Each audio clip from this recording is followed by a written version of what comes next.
தமிழக ஆளுநர் மாற்றப்பட்டதில் மகிழ்ச்சி. ஆனால் அவரிடத்தில் இப்போது கேரள மாநில ஆளுநர் இதை கூடுதல் பொறுப்பாக கவனிப்பார் என்று அறிவித்திருக்கிறார்கள். இவரும் அதே பாசறையில் பயின்றவர், வளர்ந்தவர் என்று அறிய வருகிறோம். அவரை போலவே திரு RN ரவி அவர்களைப் போலவே பாஜக அல்லாத பிற கட்சிகள் ஆளும் மாநிலங்களில் நெருக்கடிகளை தருவதற்கு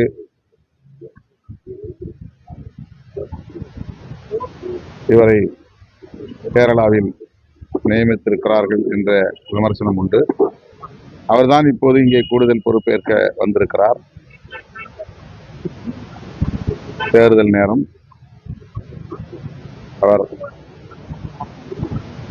தற்காலிகமாக, அதாவது இடைக்காலமாகத்தான் கூடுதல் பொறுப்பாக நியமிக்கப்பட்டிருக்கிறார் என்ற நிலையில் தற்போது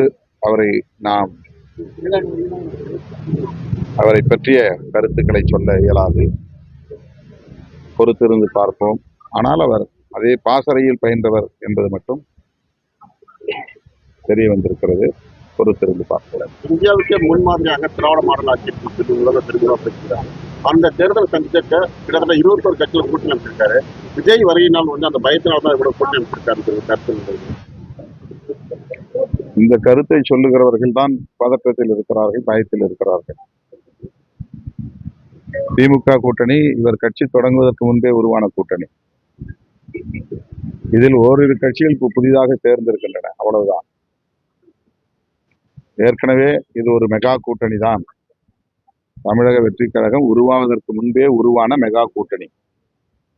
அவர் வந்த பிறகுதான் இது உருவானது என்று சொல்லுவது அரசியல் அறியாமை அல்லது வெறும் பிதற்றல், உளறல்.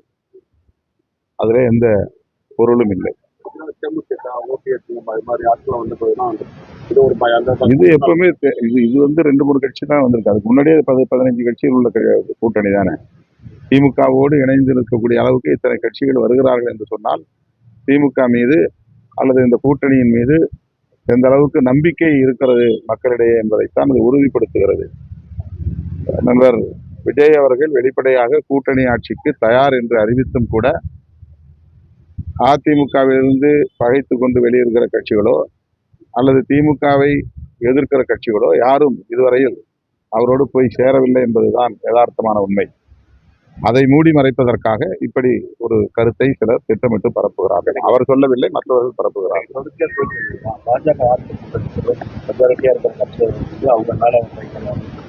அதான் பீகார்ல நடந்திருக்கு. பீகார்ல நிதிஷ்குமாருக்கு ஒரு பெரிய பாரம்பரியம் இருக்கு. அவர் மீது ஒரு நல்ல மதிப்பு உண்டு மக்களிடையே. அவர் பிஜேபியோடு என்றைக்கு சேர்ந்தாரோ அவர் மீதான நன்மதிப்பு என்கிற பிம்பம் நாளுக்கு நாள் சரிந்து கொண்டே வந்தது.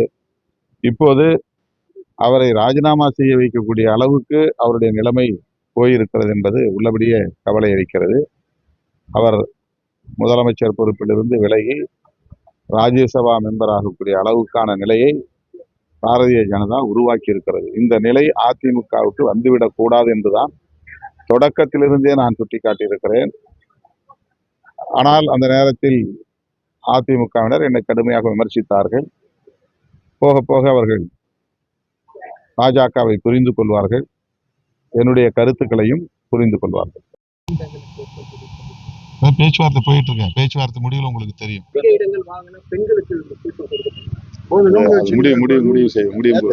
திருமணம் வரவேற்பு ஒரு வீடியோ பார்த்துட்டு இருக்கேன். ஒரு நடிகர் திருமணத்துக்கு மீறிய ஒரு உறவு வச்சிருக்காருன்னு சொல்லி ஒரு சர்ச்சை வந்தது. அதுக்கப்புறம் அந்த நடிகரே நடிகர் சேர்ந்து போயிருக்காரு. இது அவருடைய தனிப்பட்ட விவகாரம். இதுல நான் கருத்து சொல்ல விரும்பவில்லை.